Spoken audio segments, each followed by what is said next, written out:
For Session Update, I'm Shannon Loehrke.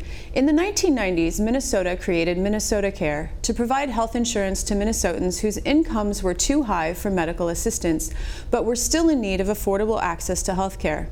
These people are commonly referred to as the working poor.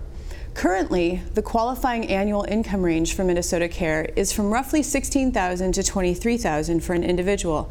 And if your income is higher than that, you qualify for subsidized insurance through the MNSure exchange. A bill before the Senate would raise the MinnesotaCare threshold to roughly $32,000 for an individual and $67,000 for a family of 4.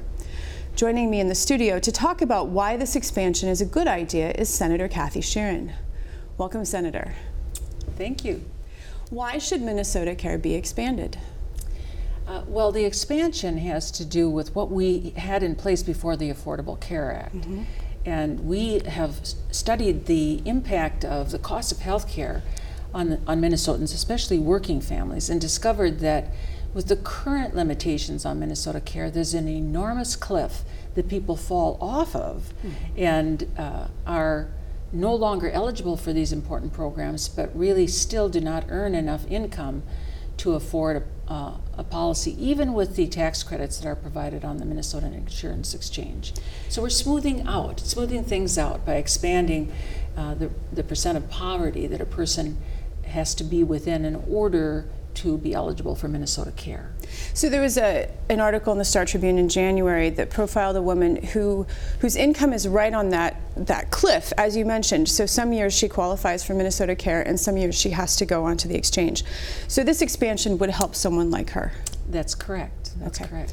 How would you address the concern that MinnesotaCare will make the private insurance market less stable?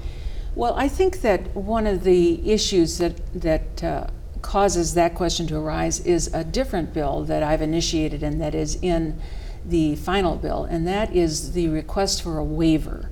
Mm-hmm. And the waiver request to the federal government will allow people who are beyond 200%, or if we raise it to 275%, would allow anybody in the state of Minnesota to purchase MinnesotaCare above 200 or 275% of poverty if they pay a full premium. So that's the waiver request that's a part of the bill. And it's an important piece of legislation because it requests the federal government to allow us to sell MinnesotaCare statewide, be rated over a statewide area rather than the geographic rating that's occurring now under certain health policies, and allows Minnesotans all over the state to access what is a very popular, very comprehensive health plan. We want to be able to allow people to buy that, but have to pay a full premium and not have, MinnesotaCare provider tax subsidize it. They can also use premium tax credits if they're eligible for those. It has to be sold on the exchange to the general public. And it is a fabulous program. But some of the concerns that have been expressed about that is how does that impact the private market's treatment of the individual market? Well, because aren't you essentially then putting MinnesotaCare in competition with private insurers? Yes, MinnesotaCare becomes another product that allows people to have a choice. And competition is identified as a positive thing, I think, because it's through competition, at least that's what we hear from the business community. It's through competition that we're able to drive the best quality and the best efficiencies in the development of these healthcare products. Competition is important. I want to talk about that, particularly in the rural part of the state. In the metropolitan area, when you take a look at the number of companies that are willing to create products to be sold in the individual market and to be able to sell those on the exchange, and not only the number of companies, but the number of products are significant. But that's not the case in rural Minnesota. So what we hear is that people in the rural area have fewer choices. Maybe the choices they have do not fit their needs, and they are extraordinarily expensive. More expensive than they are in the metropolitan area because of the lack of competition. So concerns about that it is a competition, it has to be viewed through the lens that competition is a good thing.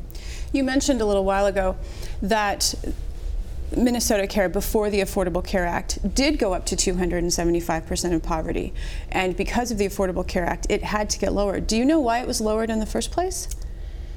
Well, I think that when you're trying to establish a federal policy, it has to apply across all states. Okay. So Minnesota always has been ahead of other states in terms of the extent to which they respond to their public's needs.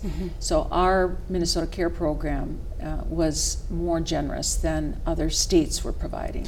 Well, so I think the accommodation was to statewide many state concerns. And actually, MinnesotaCare is the only program in the country, as I understand it, that has this sort of coverage in the gray area, in that income gap. So some people have said we should just get rid of it and be like all the other states that have medical assistance and the insurance exchange. How would you counter that? Well, what we do in Minnesota, there's a couple of answers to that. The first part of your question,